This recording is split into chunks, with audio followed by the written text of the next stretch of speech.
English tenses. अरे, नाम सुनते ही लगता है ना कि नियमों की एक लंबी बोरिंग सी लिस्ट होगी। पर क्या हो अगर हम इसे एक बहुत ही सीधे सरल सिस्टम की तरह देखें। आज हम इसी सिस्टम के राज को खोलने वाले हैं। तो ये रहा हमारा आज का सफर। हम शुरू करेंगे टेंस के एक समीकरण से, फिर प्रेजेंट, पास्ट और फ्यूचर के समय को समझेंगे, और आखिर में उस मास्टर चाबी की बात करेंगे जिससे ये सब कुछ इस्तेमाल करना आसान हो जाएगा। तो चलिए शुरू करते हैं। पहला पड़ाव है टेंस का समीकरण। यहाँ हम उस एक आसान से फॉर्मूले को समझेंगे जो सभी 12 इंग्लिश टेंसेस की जड़ है, उनकी नींव है। अक्सर किताबों में टेंस की परिभाषा थोड़ी मुश्किल लगती है, पर असल में इसे दो बहुत ही आसान हिस्सों में तोड़ा जा सकता है। पहला है टाइम, यानी कि समय, मतलब पास्ट, प्रेजेंट या फ्यूचर। और दूसरा है एस्पेक्ट, यानी काम को देखने का हमारा नजरिया। और ये है वो एक secret formula. Time plus aspect equals tense. बस समय और पहलू को मिला दो और टेंस बन गया। सच कहूं तो इस एक समीकरण को समझना ही बाकी सब कुछ सीखने की चाबी है। अब जब फॉर्मूला पता चल गया है तो चलिए इसे इस्तेमाल करके देखते हैं। सबसे पहले चलते हैं अपने पहले टाइम जोन में, प्रेजेंट यानी कि वर्तमान काल। देखते हैं कि अभी हो रहे कामों को 4 अलग-अलग नजरियों से कैसे देखा जा सकता है। जरा इन दोनों वाक्यों को देखिए। सिर्फ एस्पेक्ट बदलने से मतलब कैसे बिल्कुल बदल जाता है। आई प्ले गिटार एक सामान्य सी बात है, एक आदत है। वहीं आई एम प्लेइंग गिटार का मतलब है कि ये काम ठीक इसी पल अभी हो रहा है। अच्छा, यहाँ पर अंतर थोड़ा सा बारीक है पर बहुत जरूरी है। प्रेजेंट परफेक्ट जैसे कि I have finished the book काम के नतीजे पर फोकस करता है, मतलब काम खत्म। जबकि प्रेजेंट परफेक्ट कॉन्टिन्यूअस जैसे I have been reading all day इस बात पर जोर देता है कि काम कितनी देर से चल रहा है। एक में नतीजा, दूसरे में अवधि। तो इस टेबल में हम प्रेजेंट टेंस के चारों रूपों को एक साथ देख सकते हैं। देखिए पैटर्न कितना साफ है। हर पहलू का एक खास काम है, चाहे वो कोई आदत बताना हो या किसी चलते हुए काम को दिखाना हो या फिर किसी काम के नतीजे या उसकी अवधि पर जोर देना हो। प्रेजेंट तो समझ आ गया, अब चलते हैं अतीत में, यानी पास्ट में। और अच्छी बात पता है क्या है? वही 4 पहलू यहां भी लागू होते हैं। नियम नहीं बदलेंगे, बस समय बदल जाएगा।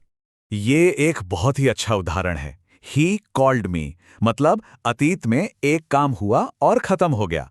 लेकिन he was calling when I arrived में कॉलिंग एक बैकग्राउंड एक्शन की तरह है। वो काम चल रहा था जब कोई दूसरी घटना हुई। देखिए, पास्ट टेंस में परफेक्ट एस्पेक्ट का मतलब ही है पहले। इसका इस्तेमाल तब होता है जब हमें यह बताना हो कि अतीत में 2 काम हुए और उनमें से कौन सा काम पहले हुआ। द ट्रेन हैड लेफ्ट का मतलब है कि ट्रेन किसी और घटना के होने से पहले ही जा चुकी थी। तो एक बार फिर से देखें, पास्ट टेंस के चारों पहलू, पैटर्न बिल्कुल वही है। एक काम जो पूरा हो गया, एक काम जो चल रहा था, एक काम जो किसी और काम से पहले हुआ और एक काम की अवधि जो किसी और काम से पहले खत्म हुई। कितना लॉजिकल है ना? अब तक तो पैटर्न एकदम साफ हो गया होगा। तो चलिए अब आखिरी टाइम जोन में चलते हैं, फ्यूचर में। और आप देखेंगे कि भविष्य भी ठीक इसी लॉजिक पर काम करता है। यहां भी वही बात है।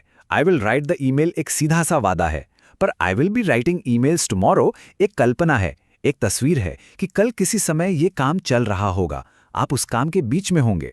ये टेंसेस तो कमाल के हैं। ये हमें भविष्य में खड़े होकर उससे भी पहले पूरे हो चुके काम के बारे में बात करने की ताकत देते हैं।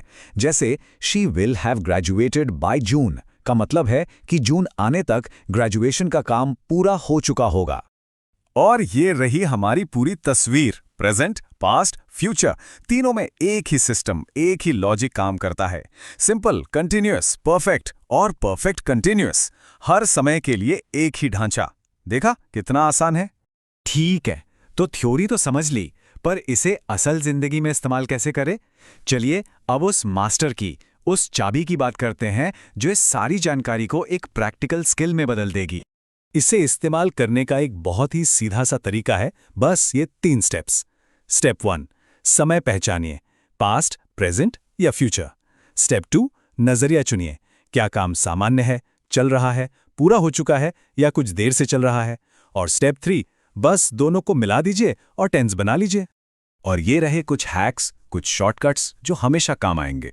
याद रखिए, जहां भी कंटिन्यूअस दिखेगा वहां क्रिया में आईएनजी जरूर लगेगा। जहां भी परफेक्ट दिखेगा वहां टू हैव का कोई रूप और क्रिया का थर्ड फॉर्म आएगा। और परफेक्ट कंटिन्यूअस में ये दोनों मिल जाते हैं। बस। तो ये सिर्फ ग्रामर के नियम नहीं हैं, ये तो समय को अपनी मुट्ठी में करने और अपनी बात को ज्यादा सटीक और असरदार तरीके से कहने का एक जरिया है। तो अब सोचने वाली बात यह है कि जब समय की ये चाबियां हाथ में हैं,